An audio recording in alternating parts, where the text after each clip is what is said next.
За ICT PDR series. Өнөөдөр ICT Farewell Gap-ийн талаар ярилцах нэ. Тэгэхээр ICT Farewell Gap гэдэг бол одоо баг тий ICT-гаас өөрөөс нь одоо баг алтартай болцсон зүйл. Хүмүүс бол ICT-г арилждаггүй байсан ч гэсэн Farewell Gap гэдгийг нь бол мэддэг тий. Зарим нэг хүмүүс ашигладаг одоо маш тийм өргөн хэрэглэгддэг ICT PDR. ICT-ийн магадгүй хамгийн алтартай PDR нөх. Өнөөдөр мөрчлөөр тэгэхээр хэлүүлээ. ICT Farewell Gap гэж юу вэ? Мөн ICT Farewell Gap-ыг хэрхэн ашиглах вэ?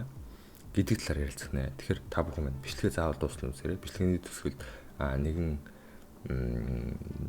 мэдээллийг ярилцах байгаа. Тэгээд бичлэгэнд лайк дараад суугтаа subscribe хийгээрэй. За тэгээд хэвлээ бичлэгэнд орцгоё.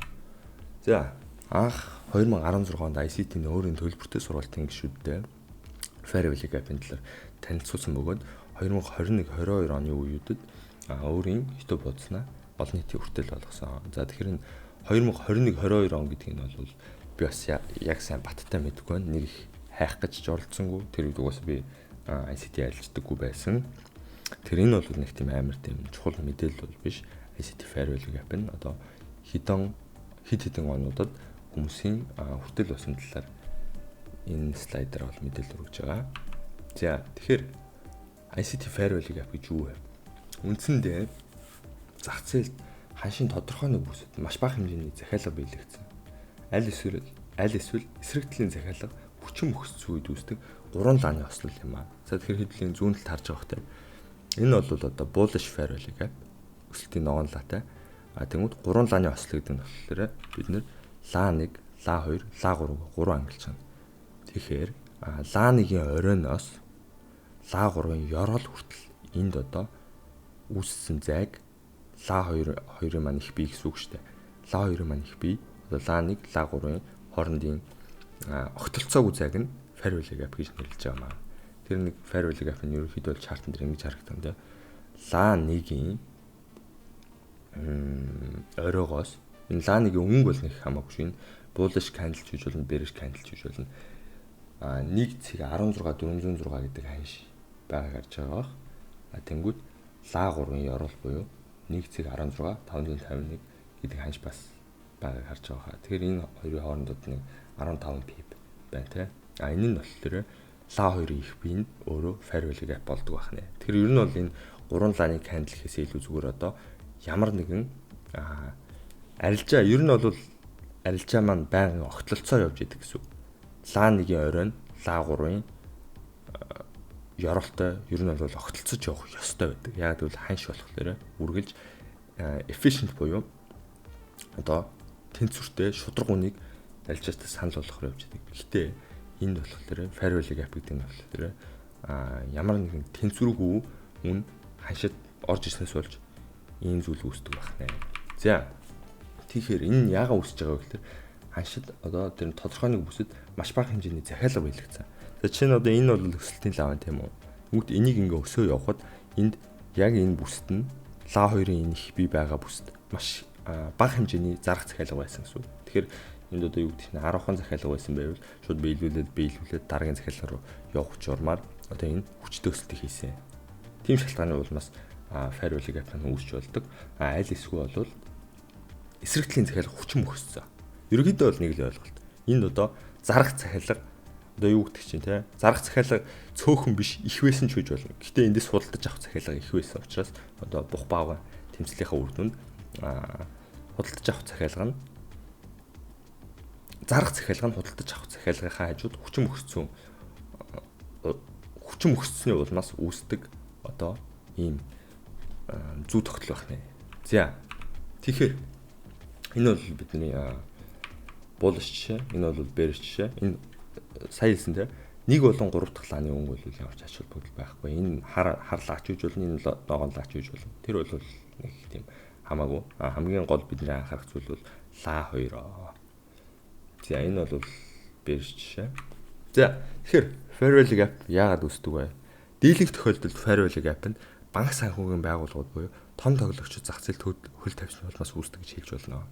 За тэгэхээр энэ нь юу гэсэн үг вэ гэвэл одоо энэ Farewell Gap гэдэг чинь бид нар сайн хэлсэн те нэгдлийн захиалга нь нөгөө талынхаа захиалгыг одоо те бүр илүү даваад эсрэгтлийн захиалга нь хүчин мөхсц үед бий болдог. Эсвэл бол нөгөө талынх нь юу гэдэг чинь тэр нэг тодорхой хэмжээний газарт маш одоо тэ бага хэмжээний захиалга байсан болохоор шууд дараагийн захиалга руу явах замаар fair value gap маань үүсдэг хэлсэн шүү дээ. Тэгэхээр энийг одоо энэ том хөдөлгөөнийг бид нар харж байгаа. Энэ бол одоо fair value gap байна тийм цэнхрээр тэмдэглэсэн. Энийг бол одоо юу гэдэг чинь дураа нэг бата ч юм уу дорж өөрийнхөө аккаунтаар max leverage хийж агаад хөшүүргөө дуулгаж агаад харилцаанд ороход бол ийм хөдөлгөөнийг хийх боломжгүй. Тэгэхээр fair value gap нь банк санхүүгийн байгууллагууд буюу том тоглогчид зах зээлд хөл тавьсны одоо бас нэг юм илрэл болдог. Дийлэх тохиолдолд ч юу. Дийлэнх тохиолдолд. Энд одоо жишээ нь fair value gap байна. Энд бас fair value gap байна. Яг fair value gap өөрөө одоо тэ арилжааны жамаараа үүсэж явж болно. Энэ бол боломжтой. Гэхдээ дийлэх тохиолдолд fair value gap гэдэг нь болохоор банк санхүүгийн байгууллагууд одоо зах зээлд орж ирснийг илтгэх маш том тохиолдол. Яг гэх юм бол банк санхүүгийн байгууллагууд одоо тэр институтцүүд маань маш хэмжээний захиалгын маркет ордер өгдөг учраас ханшиг маш хүчтэй нэгдэл рүү хөдлөх одоо боломжтой байдаг. Тэгэхээр хэдүүлээ энэ мэдээллийг яаж одоо тэ ханштайгаа уйлдуулж болох вэ гэхээр тодорхой бирж нээдэг цэгүүд байгаа тийм үү. Одоо Нью-Йорк өглөө 9:30-аас Нью-Йоркийн цагаар өглөө 9:30-аас нээдэг ч гэдэм үү. Тэнгүүд тэр үед үүссэн fair value gap бол одоо ажиллах магадлал өндөр, хүчтэй байх магадлал өндөр байна гэсэн үг шүү дээ. За тэгэхээр одоо хэдүүлээ яг тэр зарчмынхаа дагуу энэ шиг харах юм бол бид нэр Asia Session Kill Zone гэдэг талаар одоо мэддэг болсон тийм. Нью-Йоркийн цагаар оройн 8 цагаас шөнийн тэгдэг цаг хүртэл энэ 4 цагийн виндовыг Asia Kill Zone гэж хэлдэг. Энэ цагуудаар болохоор одоо тэ Sydney Stock Exchange байдаг ч юм уу, Tokyo Stock Exchange, альсгүй Сингапурын, Хонконгын гэх мэтчлэн одоо Азийн том банк санхүүгийн байгууллагууд, институтцүүд, том мөнгөтэй тоглогчдын цагуудаар харилцаа хийдэг бахан тийм үү. Тэнгүүд энэ яг шараар тэмдэглэсэн энэ бокс маань болохоор өөрөө Asia Kill Zone-ыг тэмдэглэсэн байгаа. Тэгэхээр энэ яг оройн 8 цагт нээхэд энэ том fair value gap нь гарч ирж байна тийм үү. Тэр энэ юу гэлтэж ийм вэхээр одоо тэр Asia Session-ээс аль нэг том тоглогч зах зээлд ханшиг өсөх сонирхолтой байна гэдгийг яг энэ жишээнээс бол ингээ харж болох юм. Тэгээд одоо юу гэдэг чинь дараа нь ханш маань ингэж тэнцвэртэй арилжаа хийж хагаад буцаж орж ирээд энэ fair value gap-ээс одоо reaction аваад буцаад энэ дахиад энэ дэшээ товтолдог ч юм уу те. Гэх мэтчлэн харж болох нэ. За тэгэхээр бид нэр fair value gap одоо дурын fair value gap-ыг бас сонгоод ээж болохгүй нөхнө шүү дээ. Бид нар бол бас аль нэг тодорхой арилжааны цагтаа уйлдуулах нь маш чухал байна. За зар сурталчилгааны завсралгаа. Тэгэхээр энэ бичлэг бол ямар нэг спонсор байхгүй. Нэгэн албан байгууллага бол намайг спонсорлоогүй. Би өөрийнхөө спонсорно. Тэгээд би энэ удаагийнхаа спонсороо FX Replay платформыг та бүхэн онцлмоор байна. Энэ бол бактестинг платформ.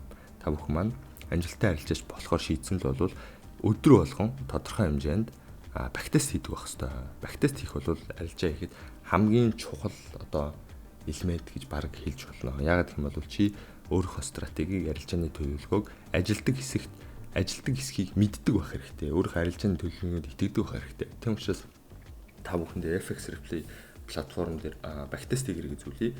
Хэрвээ энэ платформыг сонирхоод энэ платформ дээр subscription худалдаж авах гэж байгаа бол та бүхэн Uppercut гэдэг энэ миний хөнгөлтийн кодыг apply coupon хэсэгт ашиглаад 15% хөнгөлөлт идэх боломжтой байгаа шүү. За баярлалаа. За бичлэгэнд орцгоё. За fair value gap-ыг хэрхэн ашиглах вэ? Одоо хэдүүлээ fair value gap нь юу юм те? Яагаад үүсдэг? Бас нэг яаж шуухан харагддгийг гэдгийг хэдүүлээ мэддэг болчлоо. За тэгвэл одоо энэ мэдээлэл ашиглаад fair value gap-а яаж өөрийнхөө арилжаанд ашиглах вэ гэдэг талаар ярилцъя те. За зах зээл маань цаг ямагт захиалга биелүүлэхээр мөн арилжаачдад аль болох тэнцвэртэй шударга үнийг санал болгохоор кодлогдож алгоритмцэн байдаг. За энэ бол маш юм controversial буюу маш хил ам дагуулсан юм одоо ICT-ийн мэдээлэл байгаа шүү. За бид нар бол мэдэн тийм үү? Алгоритм одоо энэ зах зээл маань эрэлт нийлүүлэлтийн хуулиар явдаг тий. Авах зарах одоо хүчнийхээ тэнцэтгэлийн үр дүнд хан шийдсэн хан шингээд дундажлагдаад бид нар дээр ирдгээ гэж бид нар бол одоо анх арилжааны талаар сурахад бол тэгж сурсан байдаг. Гэхдээ ICT нь болохоор тэр онлыг үгүйсгээд тийм биш ээ. Энэ одоо тэ маркет гэдэг чинь одоо тэр AI ч гэдэг юм уу, ямар нэг юм тусгай одоо алгоритмын дагуу кодлогдоод тэрнийхэн дагуу ханшиг бид нарт хүргэдэг. Тэрэнд нь одоо ямар үүрэг байдаг вэ гэхээр ханшид тэнцвэртэй шудраг үнийг санал болгохоор одоо байнгын одоо тэр тэгш үнийг л маркет маань хайгаа явж идэг байх нь шүү дээ. ICT-г үзснээр болохоор тэгэхээр бас мөн байнгын захиалга биелүүлэхээр явж идэг гэж үзсэн байдаг. За тэгэхээр энэ онол бол үнэн ч үж болно, үгүй ч үж болно. Энэ бол арилжаастыг маш их хуваадаг тий. Энэ бол үнэн наач мэл худлаа юм байх боломжгүй тий. Энэ тийм байх боломжгүй гэдээ маш их хүмүүс ярьдаг. Гэхдээ энэ бол нэг тийм амар ач холбогдолтой зүйл бол биш. Маркет арилждагаараа арилжигдана. Тэгээд хэрвээ бид нэр энийг яг өөртөө арилжаан дээр ашиглаад авах шаардлагатай чухал мэдээлэл нь юу вэ гэвэл маркет маань байнгын захиалга биелүүлэх шаардлагатай байдаг гэж бид нэр ярьж байсан тийм үү. Тэндээс комисшн олдог тий. Тэнгүүд fair value gap гэдэг нь болохоор одоо бид нар түрүүн ярьсан шүү дээ. Аль нэг талын захиалга нь хүчин мөхсдөөд тэгээ эсрэг талын захиалга нь ялаад гараад ирж байгаа үед одоо fair value gap нь үүсдэг. Энэ нь зах зээлд ямар үр дүн үлдээж идэг вэ гэхээр энд одоо жишээ нь маш хүчтэй ханшиг шахаад дээшээ гаргаад ирсэн байна тийм үү. Маш хүчтэй худалдаж авах захиалга одоо илүү байсны үр дүнд тэр банк санхүүгийн байгууллагууд маань эндээс маш их захиалга одоо худалдаж авах захиалгыг өгөөд энд ингээд fair value gap үүссэн байна тийм үү. Энэ нь болохоор маркетад ямар одоо нөлөө үлдээж идэг вэ гэхээр эндээс арилжаанд орох маш олон хүмүүсийн захиалга үлдсэн байдаг гэсэн үг. Худалдаж авах захиалгын талаар ярьж байгаа шүү. Эндээс худалдаж авахаар харж исэн арилжаачид энэ хүчтэй одоо тэ өсөлтөөс болоод арилжаанд орж чадалгүй үлдсэн одоо юм энд маш их захиалга оорч эхэлдэг гэсэн үг. Эндээс худалдаж авах сонирхолтой арилжаач байдаг ч юм уу. Айл эсвэл эндээс нэг эвдээд ороход энд стоп лосс тавьсан байдаг ч юм. Маш их хэмжээний захиалга энд оорч эхэлдэг гэсэн үг. Тэр үндсэн зарчмынхаа дагуу ханш маань энэ тэнцвэргүй байдал үүссэн цэгүүд рүү татагдаж довтлох магадлал өндөр болдог. Тэгэхээр ханш маань энэ одоо тэ маш их хэмжээний захиалгыг авахын тулд нэгдүгээр хоёрдугаарт болохоор энд ингээд маш хүчтэй одоо өсөлт хийгээд ханш маань ингээд тэнэд явцсан байгаа үстэй тийшээгээ. Тэнгүүд энд болохоор буцаж очиод ханшиг тэнцвүүлэх зорилготой байдаг. Энэ бол одоо тэнцвэргүй нэгсэндээ шудраг бус ханш байна гэж ойлгож болох нь. Тэнгүүд маркет маань дараа нь энд ирээд тэ энэ бол доор нь хаагдахгүйгээр fair value gap-ийн доор нь хаагдахгүй зүүгээр сэтлээд нэг удаа эсэргүүцэл аваад дээшээ ирээд буцаж хоёр дахь ирээд тэ энийг филд чийд эсэргүүцэл аваад 3 удаа ирээд ингээд эсэргүүцэл аваад дээшээ арилжаа хийгдээд тэг явсныг харж байгаа хаа. Тэгэхээр энэ нь болохоор ханшид энд маш олон тооны арилжааст зах зээлд оролцож чадаагүй тэр хүмүүсийн захиалгыг биелүүлэхээс гадна энэ одоо тэнцвэргүй үнийг буцаагаад тэнцвэржүүлж байгаа. Одоо гайхалтай үзэлтэй шударгаан шинэ бол яг жоохон хөгжилтэй байх зорилгоор хийсэн текст тэнцвүүлж байгаа гэж ойлгож болох нэ. Тэгэхээр бид нэр fair value gap-ыг хэд хэдийн янзаар ашиглаж болох нь. Нэгдүгээр liquidity pool хэлбэрээр ашиглаж болно. Яг тэгэхээр fair value gap маань өөрөө маш хэмжээний захиалга одоо хүмүүс шахан нийлүүлэх зорилготой байдаг учраас тийшээ ханш маань ихний зорилгын дагуу явна тийм үү. Liquidity pool хэлбэрээр чи одоо юу гэдэг чинь take profit хэлбэрээр ашиглаж болно гэсэн үг. Take profit авах газраар сонгож ашиглаж болно гэсэн үг. Ийшээ энэ fair value gap руу ханш маань явж байгаа гэдгийг хэрвээ чи зөв одоо дүн шинжилгээг олоо мэдсэн бол тэнд take profit тавих зарчмаар нэгт ашиглаж болох нь. Хоёрт болохоор арилжаачдад одоо тэнцвэртэй шудраг үнийг санал болгохоор явж идэг гэдэг талаар ирсэн тийм үү. Тэр зарчмын үндсэн дээр чи эндээс арилжаанд орох газар болгож ашиглаж бас болох нь тийм үү. Одоо жишээ нь ханшин энд хүрээд ирэнгүүт чи энэ fair value gap дээрээс үргэлжлүүлээ long арилжаана. Яг гэвэл ханшин буцаж ирээд энэ үнийг тэнцвүүлсэн тохиолдолд би одоо эндээс long орно гэсэн стратегид төлөвлөгөөтэй хүмүүс бас байдаг тийм үү. Fair value gap арилждаг. Тийм зарчмаар бас ашиглаж болох нь байна. За тэгэхээр fair value gap маань нэг үндсэндээ ингэж харагдах нь тийм үү. Бидний ла 1, ла 2, ла 3 тэгэнгүүт болохоор ла 2-ын маань энэ fair value gap одоо ингэ үүсчлээ. Тэнгүүт одоо энэ ханш маань өсөөд явсан ч гэсэн буцаан дагуу энэ дэр буцаж ирээд fair value gap нь те энэ fair value gap-ийн одоо нэг тал хэсгийг филдээд энд одоо арилжаанд орж чаддаг хүмүүсийн захиалгыг биелүүлээд мөн энэ тэнцвэргүй болсон ханшийг тэнцвүүлээд үргэлжлүүлэн дээш арилжаал гэж байгааг бид нар харж байгаа хаа. Энэ бол бас арилжааны одоо fair value gap-ыг ашиглаж болох нэг хэлбэр. Энэ бол bearish жишээ нь байна. Bearish жишээ. Эхний бол дараагийн лааны өнгө бол нэг тийм халбар ач холбогдол шүү. Гурлаа харлаа гэсэн ч болно. Өмнөх нь ногоон, нөгөөх нь дараагийнх нь ногоонч байсан болно. Тэр бол нэг ач холбогдолтой биш. Энэ бол одоо bearish жишээг та бүхэн харж байна. За тэгэхээр бичлэгийн энэ хүртэл үзсэнд баярлаа. Тэгээд би энд болохоор бичлэгийн хүртэл үзсэн та бүхэн зориулаад одоо нэг чухал одоо зүйлийн талаар ярилцах гэж байна. Бичлэгийн энэ хүртэл үзег бол энэ зүйлийн талаар одоо харамсалтай сонсохгүй нөх нь байна. Тэгэхээр за хэдүүлээ одоо ингээд fair value gap гэж юу болох талаар бас нэг тодорхой хэмжээний ойлголттой болчихлоо тийм үү? Яг энэ яагаад үүсэж байгаа юм? Яагаад ингэ яваад байгаа юм те? Бид нар яаж эхэлж болох юм гэдгийг ойлгочлоо. За тэнгууд хүмүүсийн гаргадаг нэг нийтлэг алдаа байдаг. Тэр нь юу гэхээр ханшид харж агаад одоо бүх fair value gap ач холбогдол өгöd байдаг. Бүх fair value gap ажиллах уу гэвэл үгүй. Маш олон тохиолдолд fair value gap чинь чам failed гэх тохиолдол маш олон. Тэгэхээр чи хэрвээ бичлэгээ маш одоо анхааралтай тэмдэглэл хөтлөөд энэ хүртэл үтсэн бол би яг одоо fair value gap-ыг одоо ажиллах уу гэдгийг таньж мэдэж болох хоёр зүйлийн талаар ярих нэ. Тэгэхээр бичлэгийн энэ хүртэл үтсэн бол баяр үргэе. Одоо тэгэхээр яг fair value gap яг ямар fair value gap-ыг сонгож авах нь ач холбогдолтой вэ гэдгийг хэлээ ярилцъя. За бид нар одоо энд ингээд higher high хийгээд higher low хийгээд higher high хийгээд higher low хийгээд энд бол одоо хараас бид нар uptrend хийгээ явж байна тийм үү? Тэгсэн чинь өглөө 9:30 гээд New York Stock Exchange нээгдэхэд энд харж байгаа те. Энэ том харлааг харж байна тийм үү?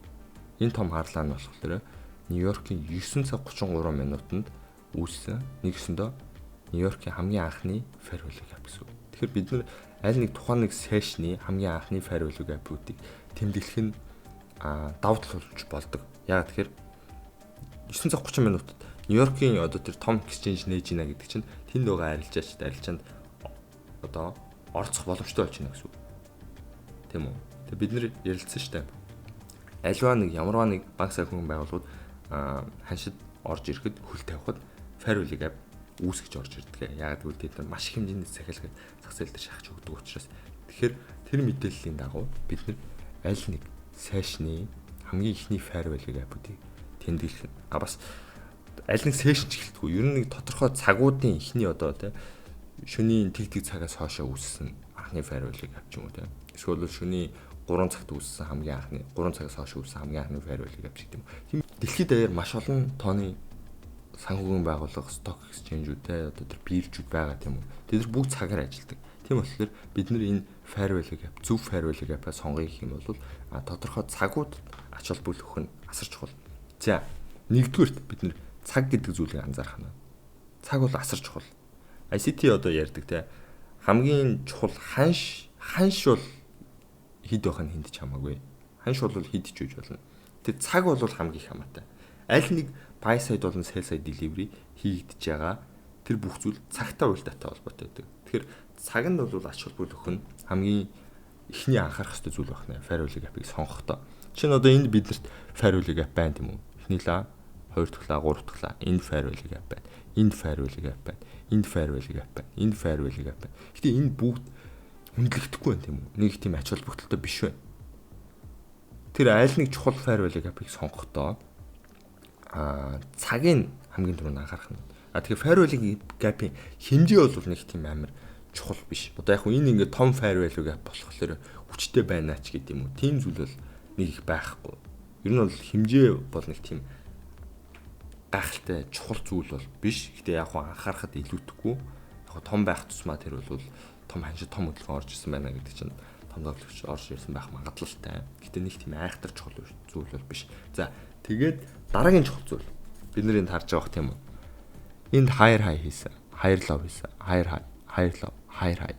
Тэнгүүд энэ higher low-ыг энэ fair value gap маань биеэрээ эвдээд сэтгэлээ доор нь хаагдсан байна тийм үү.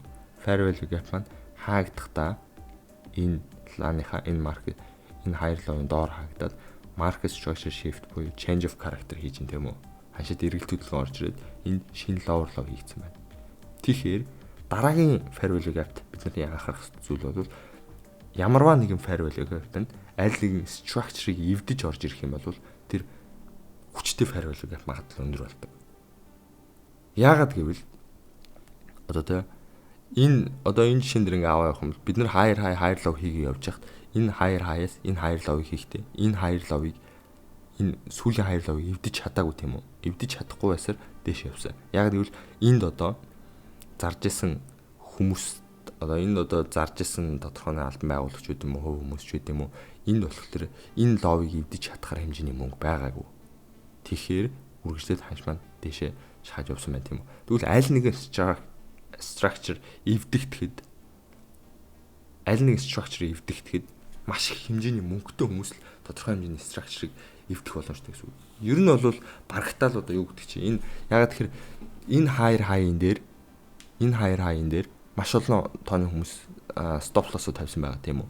Энийний дор маш олон хүмүүс stop loss-ыг тавьсан бас худалдаж авах ордроо өгцгөөцсөн байгаа тийм үү. Тэгмүүд аль нэг structure-ыг эвдэнэ гэдэг нь болохоор нэг тийм дурын нэг те ганц нэг retail trader-ийг хийж чадах ажил биш. Энэ бол маш их мөнгөтэй хүмүүсийн хийж чадах ажил. Тэгэхээр аль нэг structure нь fair value gap-аар эвдэгдэж байна гэдэг нь тэнд smart money хөл тавьсныг илтгэх маш том баталгаа болдог. Тэгэхээр бид нар энд харж байгаа те fair value gap маань доор нь хаагдлаа. Айлжаалагдлаа те айлжаа бас нэг жоохон явлаа. Шинэ лоорлоо хийлээ. Буцаж fair value gap маань буцаж ханш маань энэ fair value gap-д орж ирэхэд буцаад те энэ байгаа inefficiency буюу хашид үүссэн тэнцвэргүй байдлыг нөхөнгөө бас энэтэй арилжаанд орж чадаагүй хүмүүсийн захиалгыг биелүүлсний дараа үргэлжлүүлээд доош арилжаалагж байгааг харж байгаа. Тэгэхээр энэ fair value gap маань нэгсэндээ support хэлбэрээр ажиллаж байгаа гэсэн үг. Яг тэгэхээр энд болохоор smart money өөртөөхөө sell order-ыг өгсөн. Маш хүчтэй sell order-ыг магадгүй энэ order block-ыг ашиглаа тийм. Тэгэхээр энэ цэгийг бол хамгаалах сонирхолтой байдаг. Дараа нь гэх юм бол юу гэдэг чтэй. Мэдээж ханшиг доош ингэж ороод ирэнгүүт зарсан болвол буцааж худалдаж аваад тодорхой хэмжээний ашиг авч яадаг гэсэн үг. Тийм болохоор fair value gap-ыг ингэж шилж болох нэ. Тэр та бүхэн ямар ч үсэн өөрсдийнхөө chart руу очоод chart-н дээр ороод backtest хийдэг бол backtest-ийн платформ руу ороод бүх fair value gap-ыг тэмдэглээд үзээрэй. Бүх fair value нүдэнд харагдах бүх fair value gap-ыг тэмдэглэнэ гэсэн үг. Энд нэг байна, энд нэг байна гэх мэтчлээ бид нар fair value gap-ыг олж харахтаа нүдэд дасах хэрэгтэй гэсэн үг. Тэгээ нэг тэрийг хичээхгүйгээр олж хардаг болох хэрэгтэй. За, бүх fair value gap-ыг тэмдэглэснийхаа дараа ямар fair value gap-уудыг хүндлээд ямруудыг нь хүндлэхгүй ингэ те найсаашаа арилжаалагдаад ингээд нэгч дээр нь гараад нэгч доор нь гараад явж байгаа бид нар олж ажиглах хэрэгтэй. Тэгээд тэр тодорхой аль нэг fair value gap энэ шиг ийм fair value gap тэмдэглэсэн чинь тэр fair value gap чинь хүндлээл тэндээс эсрүүцэл аваад эсвэл тэр fair value gap ойртож очихороо эсрэг тал руу явдаг ч юм уу те эсвэл нэг зүүн мөгээр сэтэлчээд эсрэг тал руу яваад байгаа бол тэр fair value gap-ыг хідэн цагт үүссэнийг те яагаад үүссэнийг аль нэг structure эвдсэн эсхийг анхаараарай гэж би хэлэх байна. Яг тэгэхээр маш олон дооны арилжаач fair value gap арилжих та зүгээр дурын нэг random харж байгаа л энэ fair value gap байна те эндээс орчих энэ ингээ ажиллах хэрэгтэй гэж орчоод нөгөөх нь failдэнгүүт энэ failдчлээ энэ бол худлаа зүйл юм байна гэдэг тэгж ярих тохиол их олон байдаг. Тэгэхээр тухайн fair value gap-ыг хүчтэй эсхийг мэдээ гэвэл та бүхэн маань аль нэг structure-ыг эвдсэн эсхийг мөн ямар цагт форм хийсэн ямар цагуудад те тухайн өдрийн аль арилжааны биржийн ямар цагт те Asia session юм уу London session юм уу Нью-Йоркийн session юм уу аль нэг session дээр форм хийсэн. Тэг ямар structure хийсэн гэдгийг хараад тэмдэглээд ажиглах юм бол арай өндөр магадлалтай байх боломжтой байна. Тэр бүх fair value gap ажиллана гэсэн үг биш. Тодорхой нэг зөв fair value gap-аа сонгох нь хамгийн чухал. Тэнгүүт бас нэг дараагийн нэг асуудал гарч ирж байгаа. Fair value gap чинь эвдэрчүүл яах вэ те? Чи зөв fair value gap сонгоцсон. Аль нэг structure эвдсэн fair value gap. Энэ ла 2-ыг хэдүүлээ авч үзье л да. Энэ ла 2 бол те бүр яг Нью-Йоркийн хамгийн анхны fair value gap ч гэдэг юм те маш тийм хүчтэй. Яалтчгүй institutional candle. Тэгээд энэ зүүн талдаа одоо аль нэг structure эвдсэн гэдгийг мэдчихэж байгаа тийм үү. Маш гайхалтай fire value gap. Одоо эндээс барих хэрэгтэй гэд чи энд арилжаанд орсон чинь эвдчихүүл яах вэ? Энэ fire value gap чинь доошоо эвдэрчүүл яах вэ? Fire value gap чинь чамайг үл хүндэтгэх үед байдаг. Харин энэ үед яах хэрэгтэй вэ те? Чи за би одоо бол те үнэхээр зөв fire value gap сонгоод орчлоо гэсэн чинь чамайг үл хүндэтгэх үед байдаг. Яагаад fire value gap чинь ажилсангүй вэ гэдгийг хэдүүлээ дараагийн бичлэгнээс олж мэдэрэй гэж байгаа юм. За тэгэхээр дараагийн бичлэгэн дээр хэдүүлээ inversion fire value gap-ын талаар ярилцуулна. Миний бол хамгийн дуртай ICT-ийн PD-ээр би нэг маш их ашигладаг. Маш их ажилдаг. Чухал одоо тэгэхээр эхний ээлжинд бол та нарын гэрийн даалгавар болох гэх юм бол одоо та бүхэн чарт руу яваад fire value gap-а олж хараад нүдэндээ дасгах хэрэгтэй. За энэ fire value gap энд байна. Энэ мөн байна. Энэ биш байна гэдгийг олж хараад нүдээ дасгах нь асар чухал. Тэгснийхээ дараагаар fire value gap тэмдэглэх нь чухал те. Энэ ийм fire value gap байна. Энэ ийм цагт хэдэн цагт ингэж форм хийсэн байна. Энэ session нээсний дараа энэ бол хамгийн анхны fire value gap байж. Эсвэл энэ fire value gap одоо юу гэдэг чинь те. Энэ structure хөвцсөн байна гэдгийг тэмдэглээд fire value gap-ийн хамтлаар одоо маш их судалгаа хийгээрэй. Өөрийнхөө яг chart-ын дээрээ. Тэрний дараагаар эвдэрсэн fire value gap те. Одоо энэ доошоо бидний харж байгаа том улаанлаа ингээд сэтгэлээ доошоор ирсэн. Яагаад энэ зүйл болж байгаа юм? Энийг яаж өөртөө ашиглах вэ гэдгийг дараагийн бичлэгэн дээр ярилцуулаа. За тэгэхээр дараагийн бичлэгээр уулзлаа. Тэр баяртай.